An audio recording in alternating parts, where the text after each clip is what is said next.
बिस्मिल्लाहिर्रहमानिर्रहीम। अस्सलाम वालेकुम। Welcome to our channel. I hope आप सब खैरियत से होंगे और मज़े से होंगे। इस वीडियो में बात करेंगे CS 101 इंट्रोडक्शन टू कंप्यूटिंग के लेक्चर नंबर 31 से लेकर लेक्चर 35 तक मैक्सिमम क्लियर कर सकेंगे हम। लाइक पिछली वीडियोस के इस वीडियो में भी आपको जो शॉर्ट क्वेश्चन है, MCQs है, लॉन्ग क्वेश्चन है, डिटेल से हाईलाइट करके दिखाऊंगा और बताऊंगा। साथ साथ आपने बहुत ही सपोर्ट की मेरी पिछले लेक्चर्स में भी, उनके लिए बहुत ज़्यादा शुक्रिया। अभी भी कुछ लोग हैं कंजूसी कर रहे हैं लाइक करने में, तो उनसे गुजारिश है कि अगर न्यू है चैनल पे तो जल्दी से चैनल को सब्सक्राइब करें और लाइक करें वीडियो के।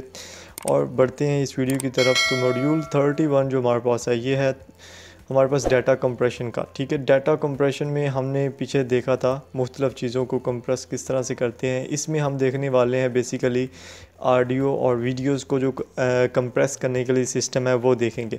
तो यहाँ पे जनाब आपको जो मैं हाईलाइट करने वाला हूँ वो चीज़ है हमारे पास, ये एक मुखफ़फ़ है। ठीक है, CS में मुखफ़फ़ जो है ना वो आप ऐसे समझ लें 5 से 7 मार्क्स का क्वेश्चन लाजमी आता है।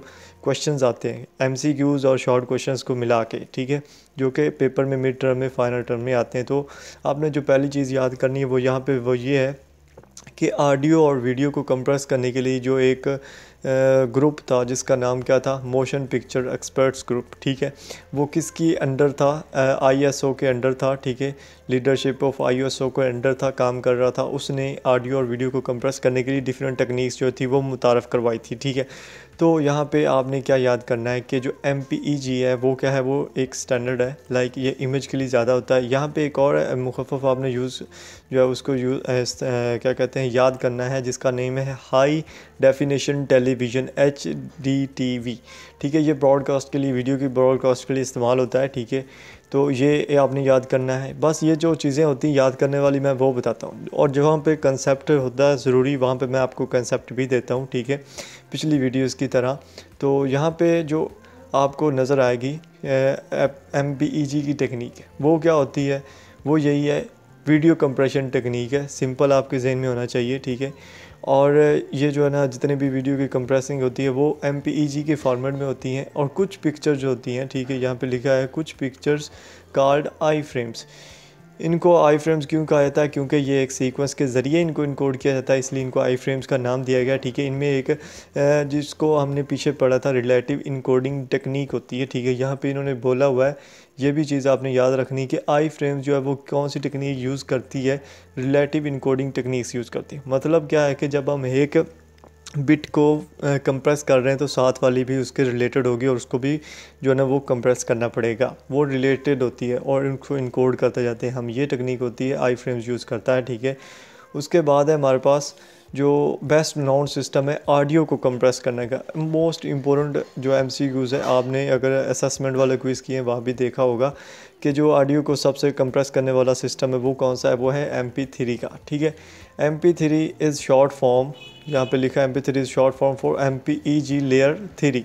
ये चीज़ आपने याद करनी है, MP3 की शॉर्ट फॉर्म होगी। ठीक है, इसको किसने डेवलप किया था, MPEG स्टैंडर्ड वालों ने ही इसको डेवलप किया। ठीक है, ऑडियो कंप्रेस करने के लिए इस्तेमाल होती है। अब इसमें दो चीज़ें हैं। ठीक है, एक है टेम्पोरल मास्किंग। ठीक है, दूसरी इसमें क्या चीज़ है फ्रिक्वेंसी मास्किंग। अब अगर टेम्पोरल मास्किंग की बात करें तो ये क्या है, ये वो चीज़ है जो ह्यूमन की जो एयर है ना वो सुन नहीं सकती। ऐसी चीज़, ऐसी आवाज़ या ऐसी फ्रिक्वेंसी जो ह्यूमन एयर के लिए नॉट परसीव है, उसको क्या बोलते हैं, टेम्पोरल मास्किंग। और फ्रिक्वेंसी मास्किंग ऐसी होती है at one frequency tends to mask sounds at nearby frequencies, यानी ऐसी फ्रिक्वेंसी जिसको हम सुन सकें, ठीक है, उसके नियर बाय फ्रिक्वेंसीज की मदद से, उसको बोलते हैं फ्रिक्वेंसी मास्किंग। ठीक है, तो ये हो गया फ्रिक्वेंसी मास्किंग और टेम्पोरल मास्किंग में जो डिफरेंस है। ठीक है, उसके बाद यहाँ पे आपको एक जो चीज़ नज़र आएगी कि जो आप वीडियो की वर्थ है ना, वो आप जो है ना वो 128 MB की स्टोरेज कर सकते हैं एक घंटे में। ठीक है, जो MP3 की है वो क्या है, वो आप 400 जो है ना वो 400 पॉपुलर सॉन्ग्स जो है ना वो आप इसमें स्टोर कर सकते हो आसानी से। 1 GB जो होती है MP3 की, उसमें आप इतने स्टोर कर सकते हो। ठीक है, उसके बाद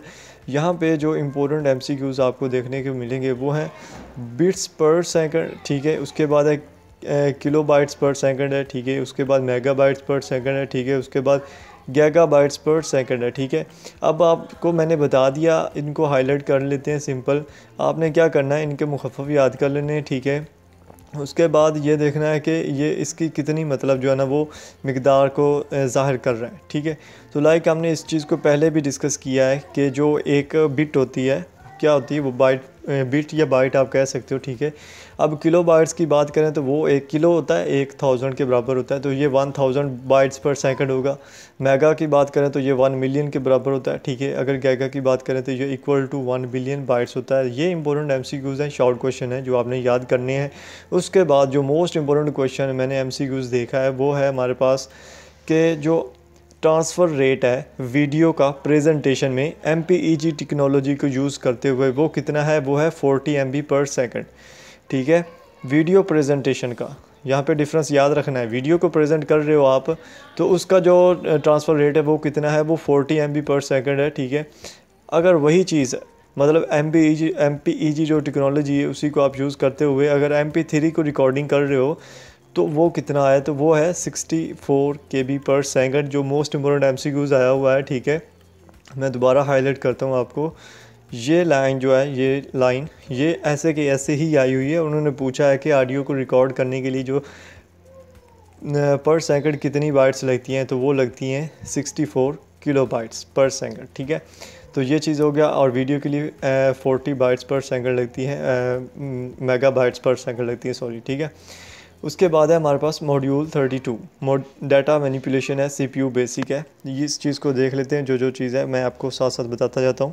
बहुत ही आसान से मॉड्यूल हैं हमारे पास 2-3, ठीक है। मैं आपको बहुत ही ना जल्दी से बताता हूँ। फ़र्स्ट ऑफ़ ऑल इस मॉड्यूल में आपने क्या करना है, आपको बताया गया CPU बेसिक के बारे में, ठीक है।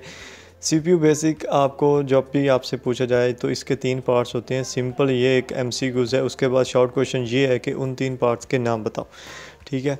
तो 3 पार्ट्स के नेम जो है वो पहला है अरिथमेटिक है या लॉजिक यूनिट है, ठीक है। और ये इस तरह से भी MCQs पूछते हैं कि CPU का जो पहला बेसिक पार्ट है वो कौन सा, ठीक है। उसके बाद है कंट्रोल यूनिट है, ठीक है। उसके बाद है रजिस्टर यूनिट।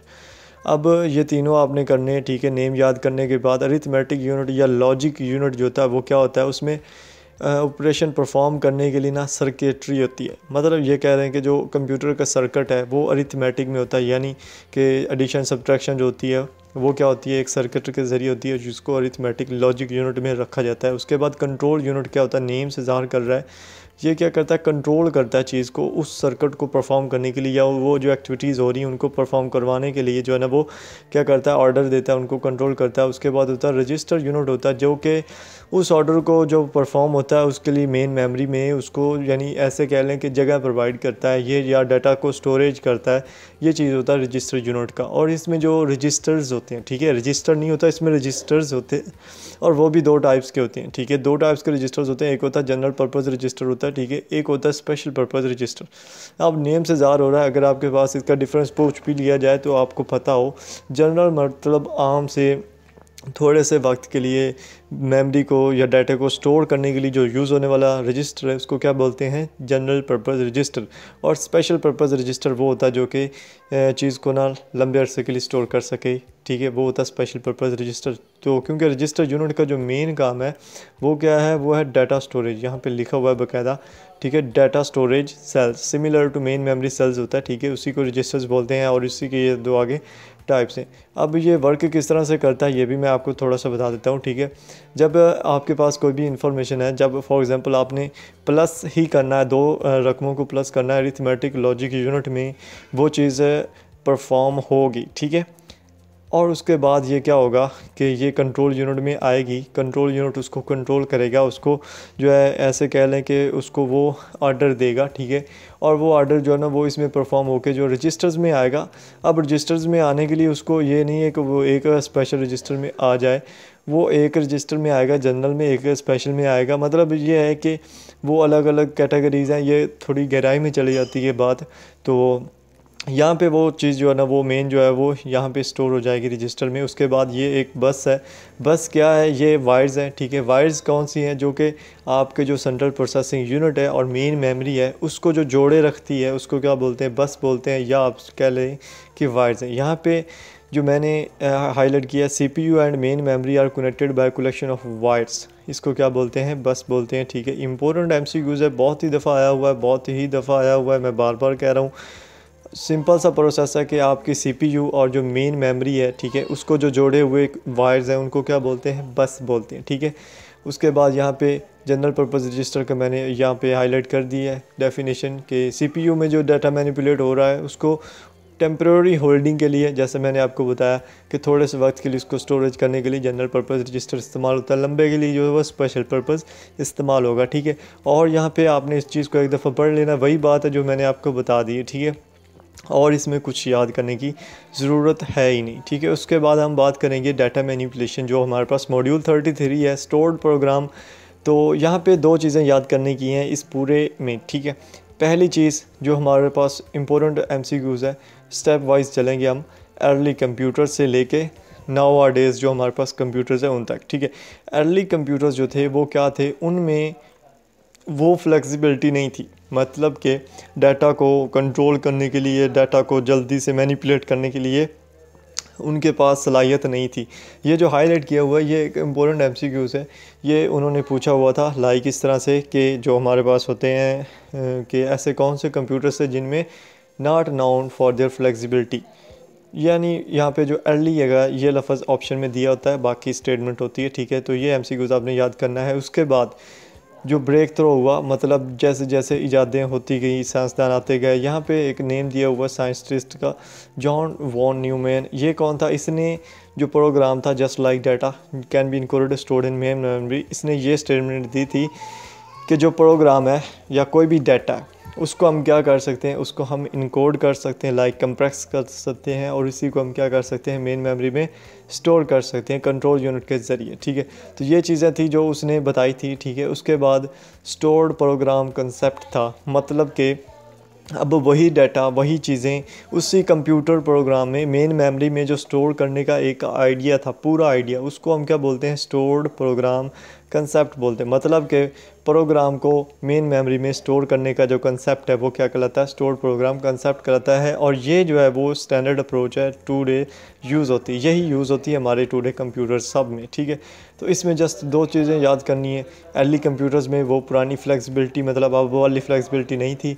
न्यू कंप्यूटर्स में स्टोर्ड प्रोग्राम कंसेप्ट यूज़ होता है, और इसको जो ईजाद करने वाला बंदा है वो कौन है हमारे पास, वो है जॉन, ठीक है, जॉन वॉन न्यूमैन, ठीक है, ये उसका नेम है, ठीक है। सिंपल सी चीज़ें हैं।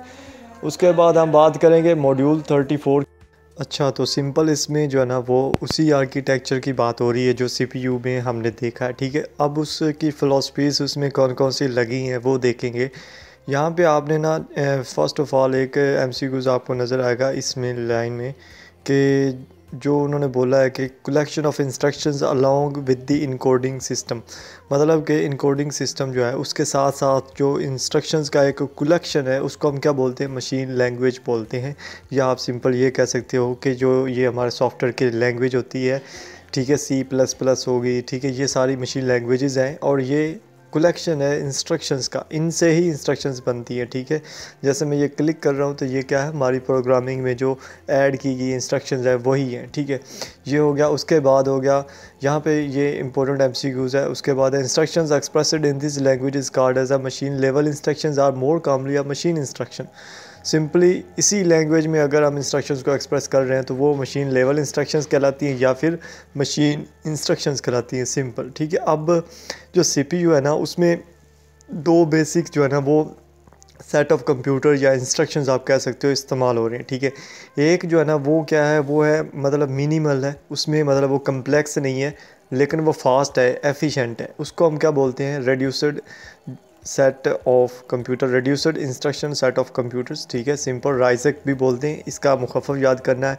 डेफिनेशन जो है ना वो मैं आपको इनके दोनों में डिफरेंस बता देता हूँ सिंपल लफ्ज़ों में कि reduced instruction set computer, reduced name से ज़ाहिर हो रहा है कि मिनिमल सेट ऑफ इंस्ट्रक्शंस, ठीक है, ये इसकी डेफिनेशन में आपने लिखना है। Minimal set of instruction is called reduced instruction set computer, और ये मिनिमल है यानी कम है, तो इसका जो काम करने का तरीका होगा ना वो ज़्यादा एफिशिएंट होगा, फास्ट होगा, और ये एक्सपेंसिव भी कम है, ठीक है। ये जो मैंने नीचे लाइन हाईलाइट की ये इसकी खसूसियात हैं, ठीक है, ये चीज़ होगी। अब उसके बाद, ठीक है, मैं इस चीज़ को हाईलाइट कर देता हूँ यहाँ पे, a minimal set of instructions, ठीक है, इतना तक। उसके बाद है सिस्क, ठीक है, ये क्या है, नाम से ज़ेर होता है, ये कॉम्प्लेक्स होता है, ठीक है, complex instruction set of computers, ठीक है। अब नाम से ज़ाहिर हो रहा है कि ऐसा इंस्ट्रक्शंस का जो मजमूआ है जो कि कम्प्लेक्स हो। यहाँ पे उन्होंने बताया CPU with the ability to execute a large number of complex instructions is called complex instruction set computer. ये ना यहाँ पे FSC वाले या मैट्रिक वाली बात नहीं है कि आप पॉइंट टू पॉइंट बात लिखोगे आपको नंबर मिलेंगे, बल्कि यहाँ पे जब तरह आप अपने से जो बात लिखेंगे, मतलब पॉइंट टू पॉइंट बात हो लेकिन आपने अपने लफ्ज़ों में लिखी है, आपको ज़्यादा नंबर मिलने वाले हैं। ठीक है, तो ये कम्प्लेक्स सेट ऑफ इंस्ट्रक्शन है, इसको बोलते हैं। ये कम्प्लेक्स है तो इसकी जो है ना वो क्या बोलते हैं, जो कम्प्लेक्सिटीज़ हैं वो भी ज़्यादा है, और ये रिच सेट ऑफ इंस्ट्रक्शन, मतलब इस पे जो खर्चा आता है वो भी ज़्यादा है। ठीक है, एफिशिएंट जो है वो उससे कम है। ठीक है, उसके बाद जो यहाँ पे हमारे पास है कि जो PCs में यूज़ होने वाले जो सिस्क आर्किटेक्चर की एग्जांपल्स हैं। ठीक है, यहाँ पे दिया हुआ है पावर PC प्रोसेसर्स हैं। ठीक है, developed by aliens between Apple, IBM and Motorola. ठीक है, ये पावर PC प्रोसेसर्स हैं। ठीक है, ये रिस्क आर्किटेक्चर की एग्जांपल है। और यहाँ पे सिस्क आर्किटेक्चर की जो एग्जांपल है वो मैं भूल गया हूँ, पहले मैंने रिस्क की बता दी, अब मैं सिस्क की आपको बता देता हूँ। उसमें डेस्कटॉप कंप्यूटिंग आ जाता है। ठीक है, इंटेल प्रोसेसर्स आ जाते हैं। ठीक है, और PC आ जाते हैं। ठीक है, ये सिस्क है यानी कम्प्लेक्स है। ठीक है, और रिस्क जो है वो क्या है, वो लेस कम्प्लेक्स है, लाइक एप्पल है, IBM है, मेट्रोला है। ठीक है, ये सारे जो है ना PC की बात हो रही है, यहाँ पे मोबाइल की बात नहीं हो रही, सारे PC की बात हो रही है। ठीक है, तो यहाँ पे डेफिनेशन याद करनी है, मुखफ़फ़ याद करना है, इनकी एग्जांपल याद करनी है। ठीक है, उसके बाद आपने इनको याद करना है कि AMD क्या होता है, एडवांस्ड माइक्रो डिवाइसेस होती हैं। ठीक है, advanced micro devices, short question है, MCQs है, इस चीज़ को याद करना है। ठीक है, उसके बाद हमारे पास जो है ना यहाँ नीचे एडवांस्ड राइसिक मशीन है, ARM जिसको बोलते हैं। ठीक है, और है ARM बेस्ड प्रोसेसर्स। ठीक है, ये 2-3 चीज़ें हैं। उसके बाद हम मॉड्यूल 35 में देखेंगे कि उसी मशीन इंस्ट्रक्शंस की कुछ कैटेगरीज बनाई हुई हैं। ठीक है, तो इसको देख लेते हैं। हमने पीछे इस चीज़ के बारे में पढ़ा भी है, इसमें भी मैं आपको बताऊंगा डिटेल से। ठीक है, पहली जो चीज़ है यहाँ पे आपको याद करने की वो ये है कि जो इंस्ट्रक्शंस है, मशीन इंस्ट्रक्शंस, उनको 3 हिस्सों में डिवाइड किया गया है। ठीक है, पहला क्या है, द डाटा ट्रांसफ़र ग्रुप है। ठीक है, जो डाटा को ट्रांसफ़र करता है। ठीक है, उसके बाद अरिथमेटिक लॉजिक ग्रुप है, जो उस डाटा को मैनेज करता है, उसके साथ निपटता है। तीसरा जो होता है वो कंट्रोल ग्रुप होता है, जो वो निपटता है, तो उसको कंट्रोल करने के लिए जो इंस्ट्रक्शंस होती है वो देता है। तो ये चीज़ें हम एक तरतीब से इसको डिस्कस करते चले जाएंगे नीचे। ठीक है, मैंने 1-2 लाइंस में आपको इसकी पूरी हिस्ट्री भी बता दी है। यहाँ पे डाटा ट्रांसफ़र ग्रुप के नेम से एक पहला जो हमारे पास आता है। ठीक है, इसमें क्या है कि जो डाटा ट्रांसफ़र होता है वो कंसिस्ट होता है इंस्ट्रक्शंस पर, जो कि डाटा की मूवमेंट को एक लोकेशन से दूसरे लोकेशन के लिए रिक्वेस्ट करती हैं या इंस्ट्रक्शन देती हैं कि डाटा कोई मूवमेंट हो एक लोकेशन से दूसरी लोकेशन, तो इसको डाटा ट्रांसफ़र ग्रुप के नाम से जाना जाता है। ठीक है, मतलब कि डाटा खुद नहीं ट्रांसफ़र हो रहा, बल्कि जो हमारे पास डाटा है, यानी हमने कोई भी काम करना है तो उसके लिए जो इंस्ट्रक्शंस है वो एक डाटा है, उसको ट्रांसफ़र किया गया तो उसको डाटा ट्रांसफ़र ग्रुप में रखेंगे। इसमें 2 चीज़ें होती है, एक होती है लोड इंस्ट्रक्शन, एक होती है स्टोर इंस्ट्रक्शन। अब लोड इंस्ट्रक्शन और स्टोर इंस्ट्रक्शन यहाँ पे दोनों दिए हुए हैं। ठीक है, आपके सामने है। ठीक है, दोनों में आपने डिफरेंस याद कर लेना है। ठीक है, लोड इंस्ट्रक्शन जो होता है वो क्या होता है, एक जनरल पर्पज़ रजिस्टर होता है with the content of a memory cell is commonly refer to as, यानी कि जो एक हमारे पास जनरल पर्पज़ रजिस्टर होता है। जनरल पर्पज़ रजिस्टर क्या है, जिसमें हम डाटा को स्टोर करते हैं। ठीक है, उसको जो हमारी मेमोरी सेल है ना उसके कंटेंट से भरने के लिए जो हम रिक्वेस्ट करेंगे उसको क्या बोलेंगे, लोड इंस्ट्रक्शन। मतलब कि हमने इंस्ट्रक्शन को लोड कर दिया, फिल कर दिया मेमोरी को। अब स्टोर इंस्ट्रक्शन क्या होता है कि इसमें हम जो वो कंटेंट हमने रजिस्टर में, मेन मेमोरी में हमने जो है ना वो रजिस्टर में हमने उसको स्टोर किया ना, उसको हमने मेन मेमोरी की तरफ क्या करना है, ट्रांसफ़र करवाना है, एक रिक्वेस्ट सेंड करनी है, उसको क्या बोलते हैं, स्टोर इंस्ट्रक्शन।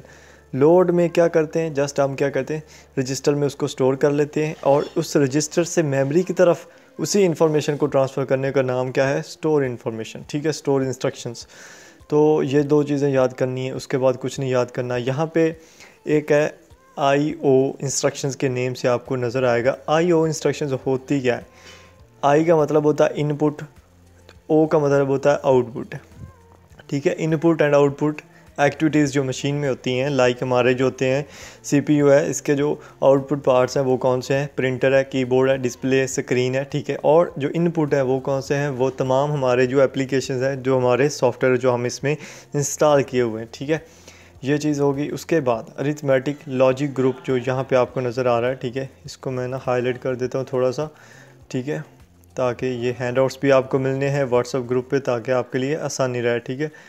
उसके बाद है अरिथमेटिक एंड लॉजिक ग्रुप जो है, ये क्या है, वही हमने पहले देखा है कि इसमें इंस्ट्रक्शंस मुश्तमल होती हैं जो कि कंट्रोल यूनिट बता रहा होता है कि ये काम ऐसे करो, ये काम ऐसे करो।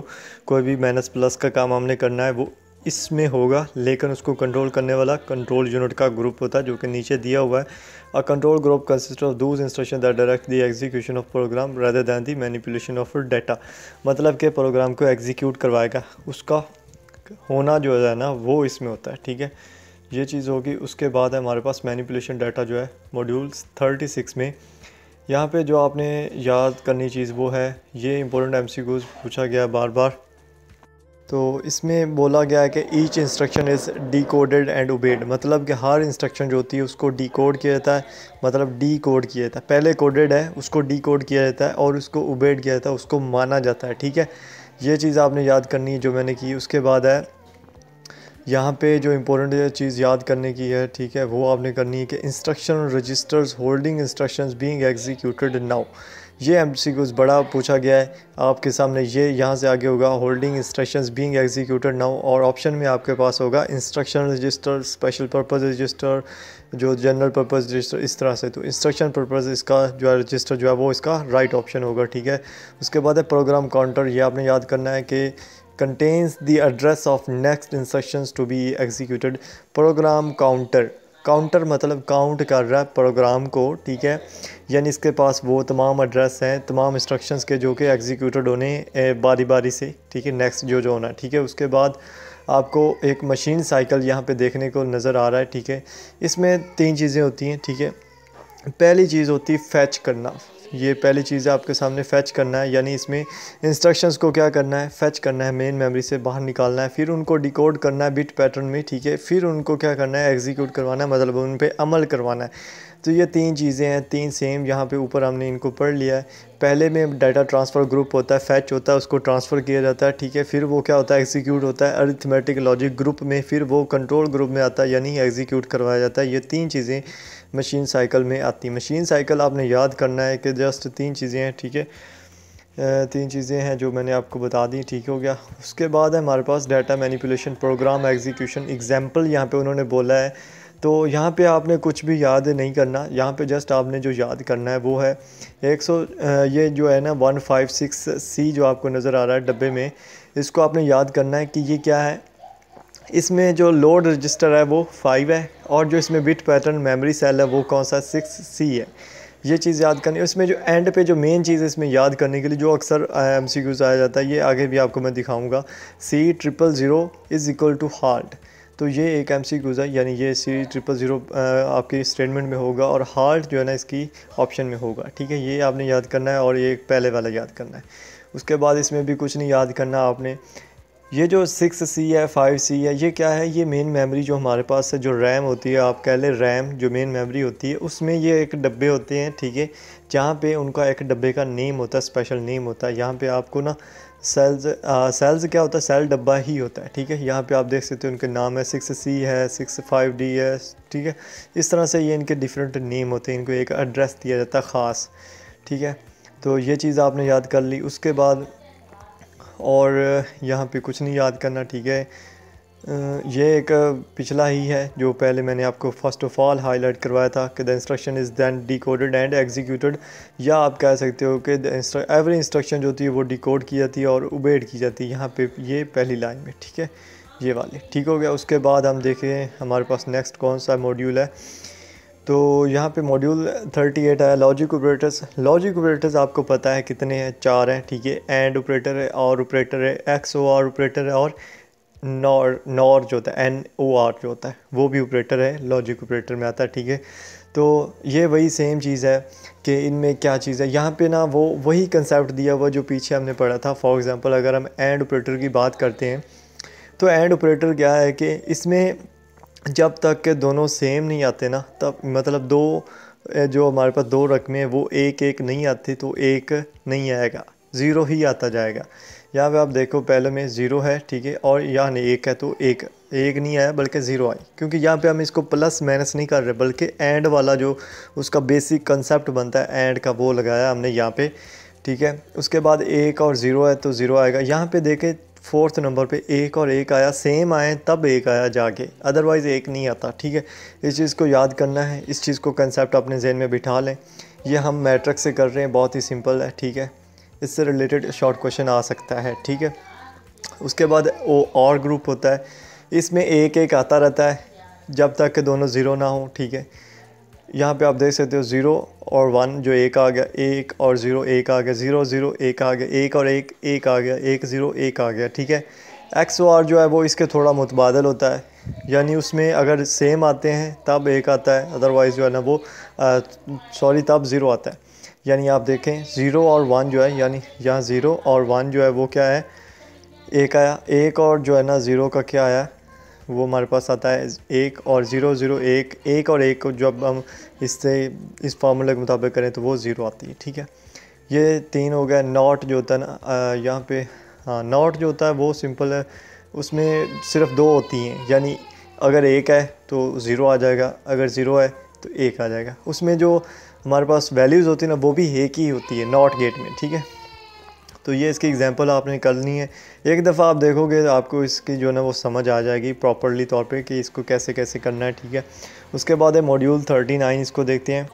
अब इस मॉड्यूल 39 में ना आपने 3 चीज़ें याद करनी है, थोड़ी सी चीज़ें इसमें, और वो भी शिफ्ट है, ठीक है। शिफ्ट क्या है, या तो आपकी वो सर्कुलर शिफ्ट जो है, लाइक जो हमारा क्लॉक वाइज होता है, क्लॉक वाइज जिनको नहीं पता, जैसे हमारी सुई जो है वो 1 से लेके 12 तक मूव करती है, इसको हम क्लॉक वाइज बोलते हैं, ठीक है। अब यहाँ पे हमारे पास जो ना वो सर्कुलर शिफ्ट और उसका रोटेशन ये सारा दिया हुआ है। यहाँ पे जो हमारे पास पहला है वो है सर्कुलर शिफ्ट का, ठीक है। अब सर्कुलर शिफ्ट में है क्या, ऐसी टेक्निक जिसमें ना बिट जो है वो off the right end in the hole at the left end, यानी होल के जो राइट एंड है ना उसके लेफ़्ट एंड पे जो गिरती है बिट होती है, उसकी जो प्लेस है वो सर्कुलर शिफ्ट होती है, उसको रोटेशन भी बोलते हैं। अगर यहाँ पे एक चीज़ याद करने की, आपने जस्ट ना याद करना है एक चीज़ को जो मोस्ट इम्पोर्टेंट है इसी लेक्चर में, इस मॉड्यूल में, ठीक है। वो ये है कि if we perform a right circular shift on a bit size, इसको मैं थोड़ा सा छोटा कर लेता हूँ, ठीक है, आपको क्लियर नज़र आए। If we perform right circular shift on a bit size bit pattern 8 times, ठीक है, वो obtain the same bit pattern with we started, ठीक है। अगर हम ना शिफ्ट जो हम राइट शिफ्ट कर रहे हैं ना उसको हम 8 बिट पैटर्न साइज़ तक करें ना तो हम वहीं सेम आ जाएंगे, वही उस प्लेस पे जहाँ से हमने स्टार्ट किया था। तो ये इंपॉर्टेंट MCQs है जो आपने याद करना है, और याद इसमें क्या है 8 टाइम्स का करना है, ठीक है। ये चीज़ होगी। उसके बाद यहाँ पे ये मतलब इम्पोर्टेंट नहीं है, दूसरे मैंने हाईलाइट कर दी ताकि कोई भी चीज़ ऐसी रह ना जाए, आए तो आपको पता हो उसका, ठीक है। इसमें ये चीज़ थी इम्पोर्टेंट जो मैंने आपको बताई। उसके बाद लॉजिकल शिफ्ट होती है, ठीक है। ऐसी शिफ्ट होती है जिसमें बिट गिरती है ना तो उसमें होल जो है वो ज़ीरो होता है, ठीक है। और ये जो होती है ये 2s कम्प्लीमेंट नोटेशन के लिए इस्तेमाल होती है, ठीक है। ये लॉजिकल शिफ्ट होती है। उसके बाद जो अरिथमेटिक शिफ्ट होती है ना ये सिंपल होती है। ये अगर शिफ्ट इसमें हो रही है ना तो जो साइन बिट होगी वो अनचेंज होगी और इसमें कोई चेंजिंग नहीं आएगी, ठीक है, यानी अपनी ओरिजिनल वैल्यू पर ही रहेगी। इसको अरिथमेटिक शिफ्ट बोलते हैं, ठीक है। अब इस पूरे लेक्चर में जो चीज़ें थी वो बता दी मैंने आपको। उसके बाद यहाँ पे अरिथमेटिक ऑपरेटर्स जो मॉड्यूल 40 है, मोस्ट इम्पोर्टेंट मॉड्यूल मैं कह सकता हूँ आपको मिड पोर्शन में, और ये जो टेबल है ना ये फाइनल पोर्शन के लिए बहुत ही ज़्यादा मोस्ट इम्पोर्टेंट मैं आपको कहूँगा, ठीक है। यहाँ पे जो चीज़ याद करने की है, ठीक है, इसमें 2 कंसेप्ट है, प्लस का माइनस, प्लस हो चाहे माइनस हो, आपको ना वैल्यूज़ अगर आप जब करेक्ट डालोगे तभी आप सही से उसको प्लस कर सकोगे, ठीक है। प्लस का मैंने ऑलरेडी आपको बता रखा है पिछले मॉड्यूल्स में, ठीक है। अब आपके पास ना 2 वैल्यूज़ हैं, ठीक है। ये वाला क्वेश्चन है ना बहुत ही दफ़ा रिपीटेड हुआ है हमारे फाइनल टर्म में भी, मिड टर्म में भी। इसमें वैल्यूज़ लिखते वक्त गलती हो जाती है। गलती क्या है कि जो हमने पहले वैल्यूज़ याद की थी ऊपर कि अगर 4 हो 2s कम्प्लीमेंट नोटेशन की जो बिट पैटर्न है वो 4 तक हो तो वो 1 से लेके जो ये हमारे पास आते हैं ये वाली वैल्यूज़ शुरू होती हैं, ठीक है, 9 तक जाती थी, उससे आगे ABCDE आ जाते थे, ठीक है। उसमें जो 7 है उसकी वैल्यू ये है, ठीक है। जो 5 है उसकी वैल्यू और थी, ठीक है। यहाँ पे -5 की वैल्यू हमने लगानी है, ठीक है। नेगेटिव वैल्यू 5 की, ये नेगेटिव कैसे लगानी थी, ये हमने कंसेप्ट देखा था कि अगर आपके पास 2 वैल्यूज़ हैं, यानी हम इसी वैल्यूज़ को ले लेते हैं, ठीक है। तो आपने क्या करना है, उसके लेफ़्ट से सॉरी जो ये उसका राइट है, यहाँ से स्टार्ट करना है और कॉपी करते जाना जब तक 1 ना आ जाए। होता है ना 0 आ जाता है पहले, तो 1 तक कॉपी करना। यहाँ पहले ही 1 है तो 1 लिख लेना, ठीक है। अब जो आगे आएंगे उनको ना उनका उल्ट लिखते जाना है। लाइक अगर 1 आता है उसकी 0 लिखनी, ठीक है। अगर 0 आता है उसका 1 लिखना है, ठीक है। अब अगर आगे 0 फिर उसका 1 लिखना है, तो ये आ जाता है उससे का नेगेटिव आ जाता है। ये चीज़ मैं आपको समझाने की कोशिश कर रहा हूँ कि यहाँ पे उन्होंने 5 का नेगेटिव बोला है, ठीक है। यहाँ पे उन्होंने 3 का नेगेटिव बोला है, यहाँ पे 2 का नेगेटिव बोला है। ये चीज़ आपने याद करनी है। यहाँ पे आप ना अगर देखो, मैं आपको यही चीज़ बता दी, ये 3 का जो पॉजिटिव 3 था ना उसकी ये वैल्यू थी, ठीक है। और नेगेटिव 3 की वैल्यू हमने अभी निकाली थी इधर, यहाँ पे मैंने लिखी थी। वो क्या थी, वो 1 0 और 1 था। यानी इसका जो मैंने आपको कंसेप्ट बताया, राइट से स्टार्ट करना है। अगर 1 है तो ठीक है, नहीं तो उसको कॉपी करते जाना है सेम, और जब 1 आ जाए उसको लिख लेना है, और उससे आगे जितने भी लेफ़्ट साइड जितने भी बचते हैं ना उनको उल्ट करते जाना है और आपके इसकी नेगेटिव वैल्यू आ जाएगी। उसके बाद इसको प्लस किस तरह से करना है, प्लस करने का सिंपल प्रोसेस है हमारे पास। आपने 1 और 1 जो है ना वो 2 होते हैं, ये चीज़ आपने ज़हन में रखनी। पहले आप 1 और 0 को जब ऐड करते हो तो आपके पास सिंपल 1 आ जाएगा, ठीक है। अब 1 और 1 को आप ऐड किया, आपके पास कितने आएंगे, 2 आएंगे, ठीक है। आपने क्या करना है, 2 को लिख के इस तरह से, ठीक है, 2 पे जो है ना वो डिवाइड करना है, तो आपके पास यहाँ 2 एकम 2 आ जाएगा, ठीक है। और यहाँ आपके पास जो रिमाइंडर है वो कितना बचेगा, 0 बचेगा। अब ये 0 आपने यहाँ पे लिखना है, और ये जो रिमाइंडर था ये आपने ऊपर ले जाना है, आपका कैरियर आ जाएगा, आपका हासिल आ जाएगा इधर।